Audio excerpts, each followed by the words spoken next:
Mga kababayan, magandang gabi pong muli. Ako po'y nagbabalik para sa isa na namang mahalagang pag-uusapan.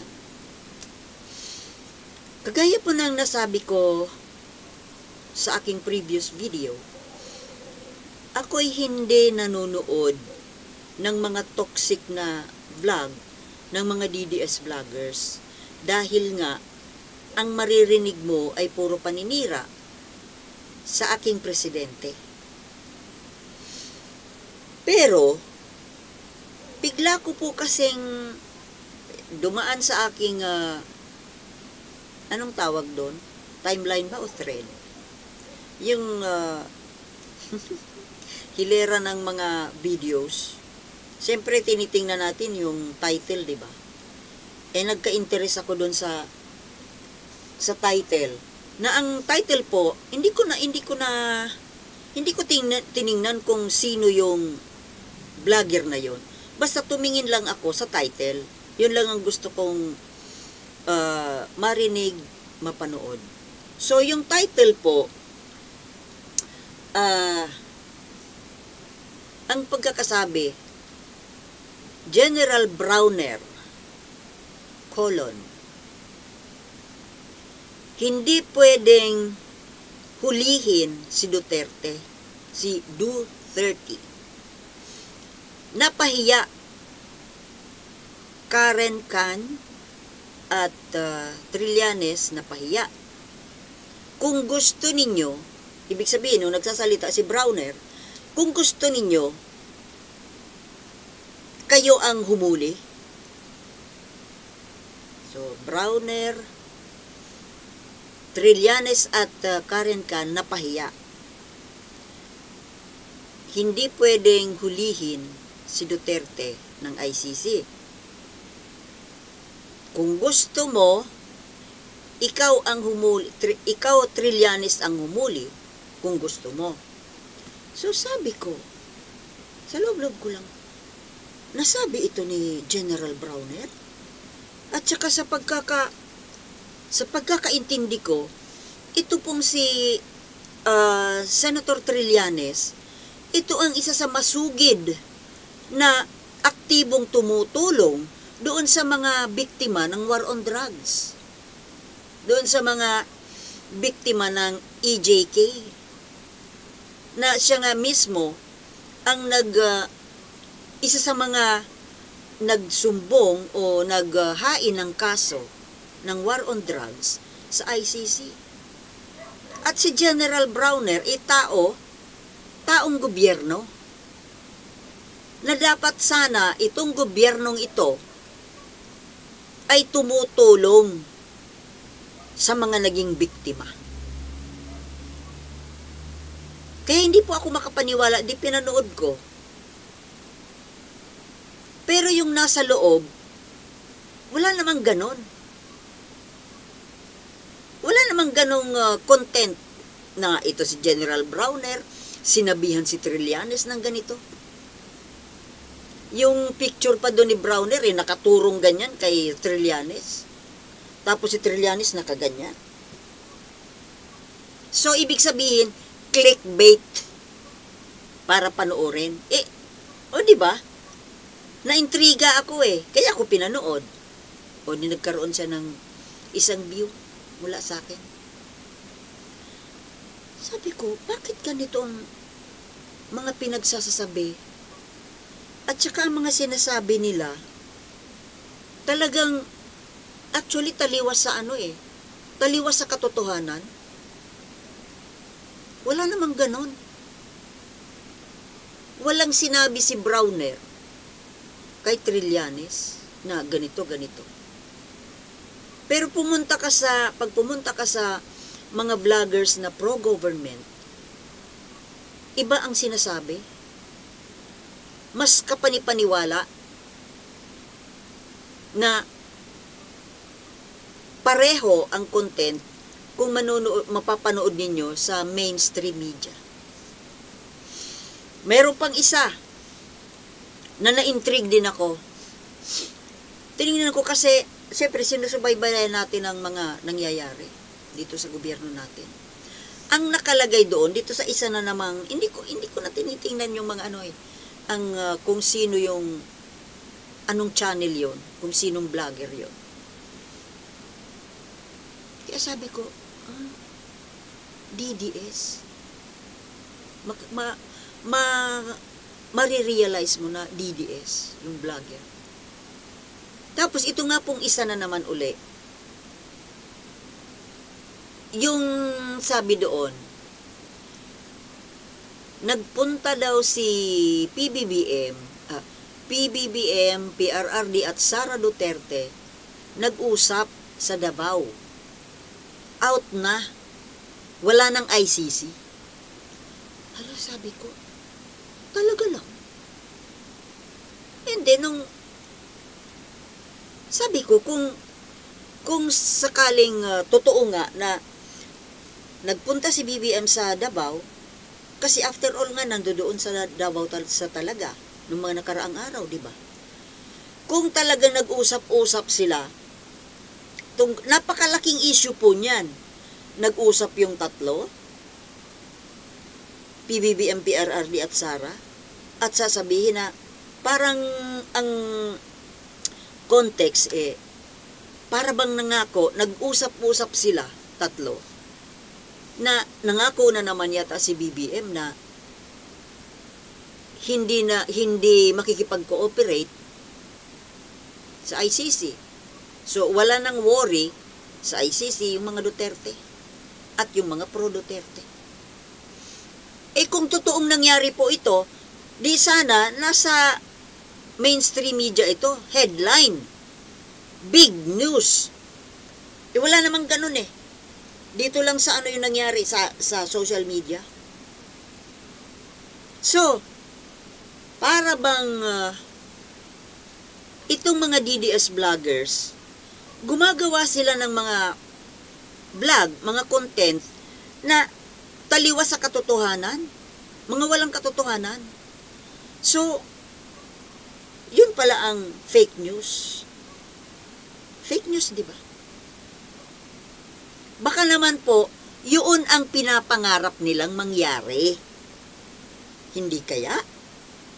Yun ang gusto nilang mangyari. Kagaya na lang po itong si Harry Roque. Di ba? Napakatabil ng mamang ito. Naturingang abogado, pero kung magsalita, parang wala sa batas Parang hindi na siya nag-o-observe ng batas. Ang mga pinagsasabi niya po sa interview ba yun, o vlog niya, na nababasa ng mga tao, napapanood ng mga tao, ay puro pananakot. Mga malayo sa katotohanan. Imbis na i-educate yung tao, abogado siya Pero yung mga pinagsasabi niya, malayo sa katotohanan. Biruin mo yan. Nag-vlog siya na, keso hindi daw siya makatulog, dahil tumawag sa kanya si PRRD na nininervyos, na any moment daw aarestuhin siya. Kaya hindi nakatulog. Pero later on, pinabulaanan naman ni Panelo na sila ay iisang grupo. Pareho silang Duterte alalay. Na hindi naman daw totoo na tumawag si Digong sa kanya. So anong gusto palabasin ni Roque? Gumagawa siya ng mga senaryo na parang gusto lang yata niya na magka-views. Ewan kung saan siya kumukuha ng mga tinalo pa yung reporter. Mali-mali naman ang mga balitang hinahatid sa tao.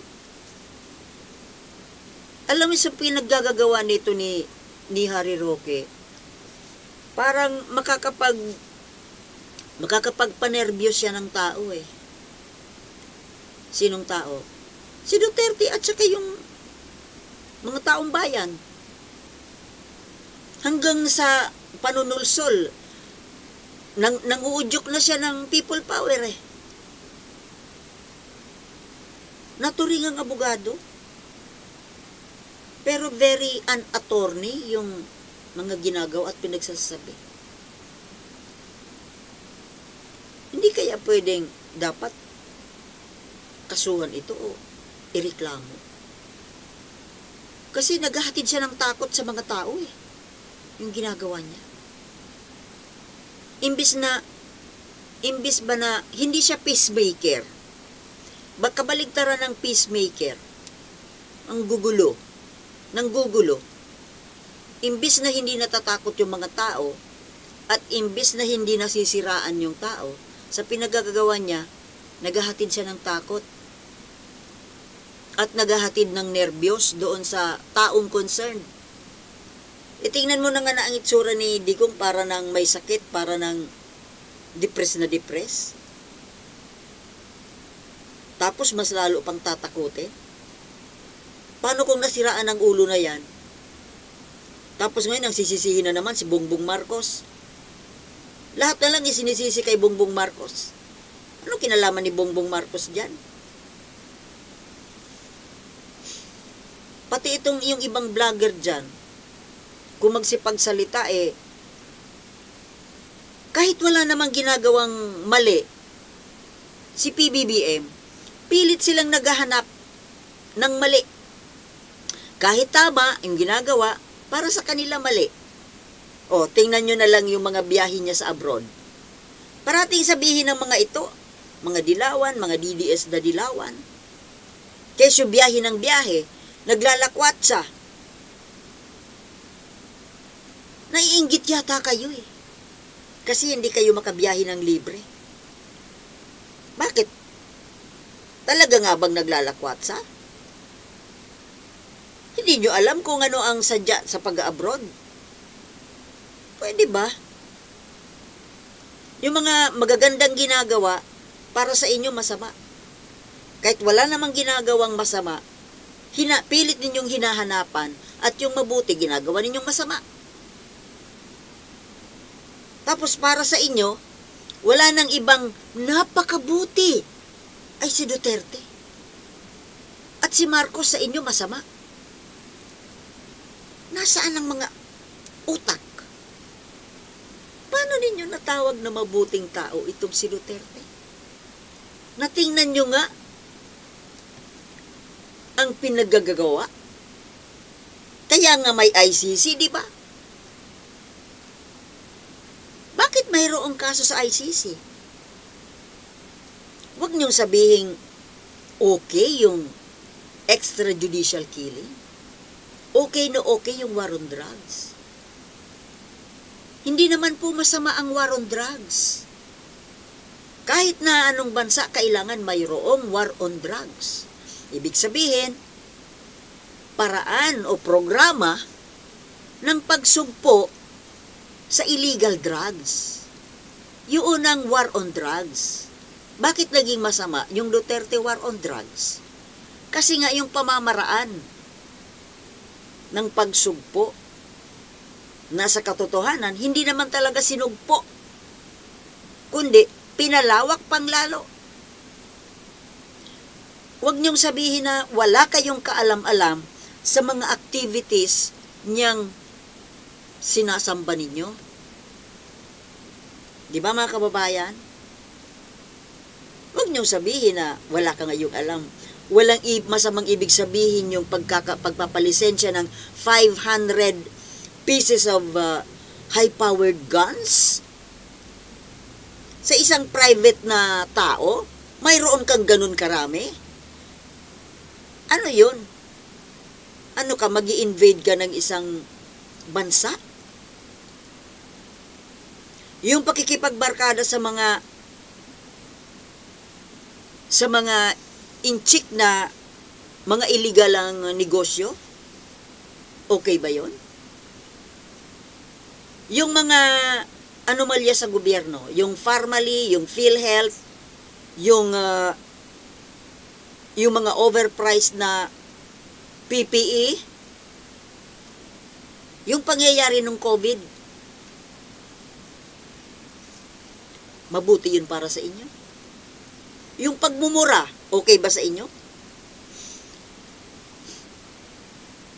Sa buong history ng mundo, ngayon lang po tayo nakakita ng isang national leader na bastos ang bunganga. Very unstatesman. Well, inamin naman niya na hindi naman talaga niya kinukonsider na statesman siya. Na yung mga pamamaraan niya ay sa isang sanggano.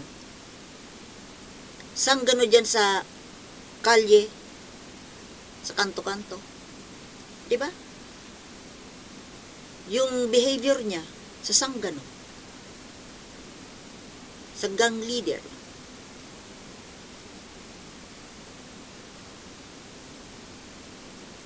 Kung sino-sino minumura.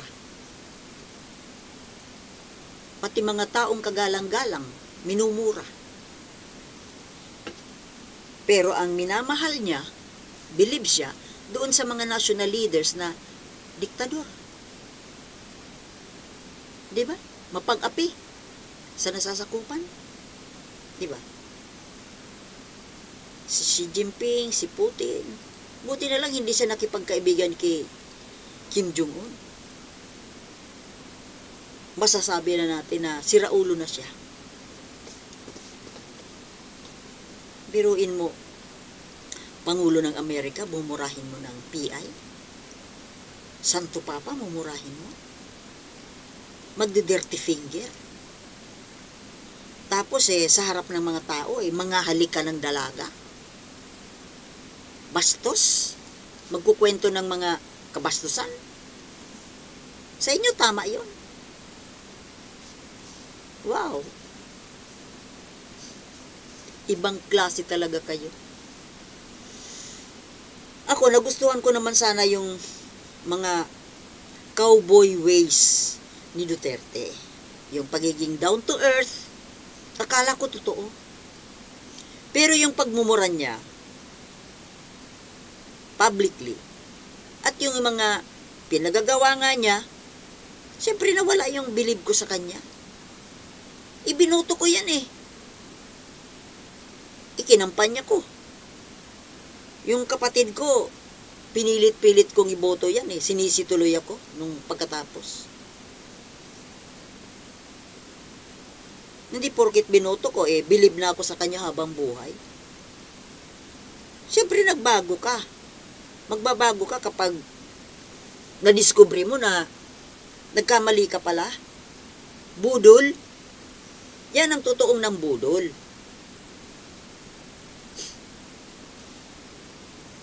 Biruin mo, kayong mga DDS, sa lahat nitong mga binanggit ko, ang pinakamatindi, yung pagiging pro-China niya, na biro man, ipamimigay na niya yung bansa natin, gawing probinsya ng China dahil napakaraming pera ng China.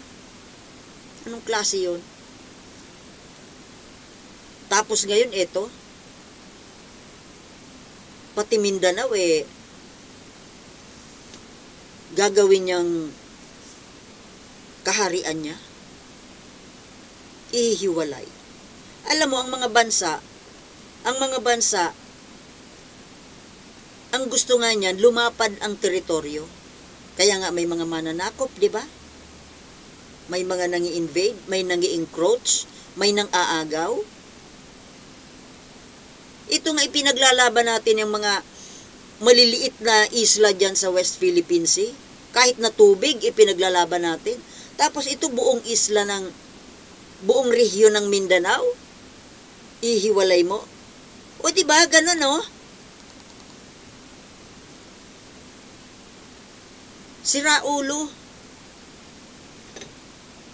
Naturingan naging pangulo. Abogado. Ano natutunan niyan sa pagiging abogado niya? Kung sa bagay, di ba bulakpol naman talaga siya? Hindi naman talaga siya nagseryoso ng pag-aaral. So, may natutunan ba yan? Sa abogasya? Makatituloy ang mukha ko. Pag ako nagagalit, maraming nangangati. Ang grade 75, pasang awa. Tapos pumasa. Nakapagtataka, di ba? Paano yun pumasa? Baka naman dahil sa mga Brad.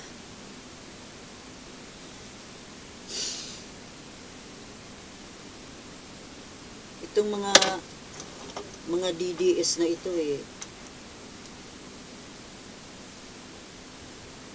ito naman si Pangulong Bongbong. Ewan ko ba naman dito? Bakit ang tagal-tagal na? Hindi pa ipahuli yan? Ano pang hinihintay? Ipa-aresto na yan. Kasi hindi naman nakakatulong Imbis na makatulong nakakaharang pa, panggulo. Di ba? Nanggugulo sa gobyerno na matinong nagtatrabaho. Tapos yung teritoryo, gustong chap-chapin. Matino ba yan? Pilipino ba yan? Inchik yata yan Well, sabi niya, mayroon siyang dugong inchik. Alam ko kung ano ang purpose niya sa gusto niyang ihiwalay ang Mindanao. Bueno, di ba? Para yun ang maging kaharian niya. Ng mga anak niya, pamilya niya. At makikipag-alyansa na siya sa China. At ang gusto pang mangyari ni Alvarez, gusto kasali pa yung Palawan at Sulu.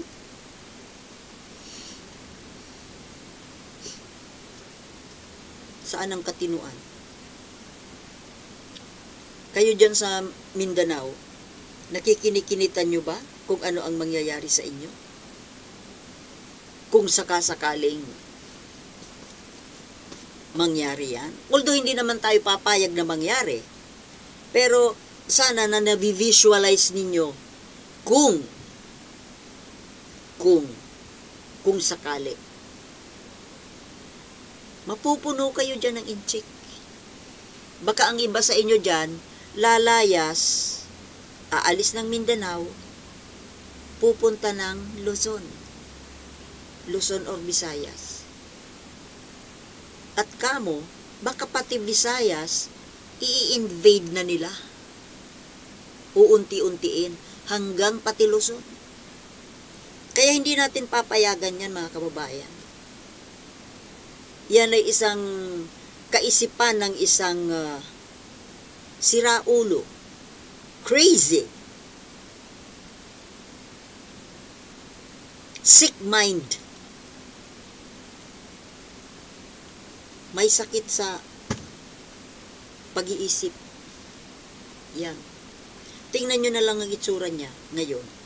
I-compare nyo noong presidente pa siya, saka yung latest niya na picture ngayon. Diba para na siyang wala sa sarili? Pansinin ninyo. Kitang-kita Even doon sa yung speech niya noong doon sa prayer rally. Kahit si Montulfo nagsabi ibang-iba na. Ibang-iba na ang aura. Dulot ng addiction ng fentanyl. Kaya nga sabi ni Montulfo, tigilan mo na yung fentanyl. Kitang-kita wala na sa katinuan. Crazy. Tama hindi. Ladies and gentlemen, thank you for watching and I'll see you tomorrow. Bye. Peace.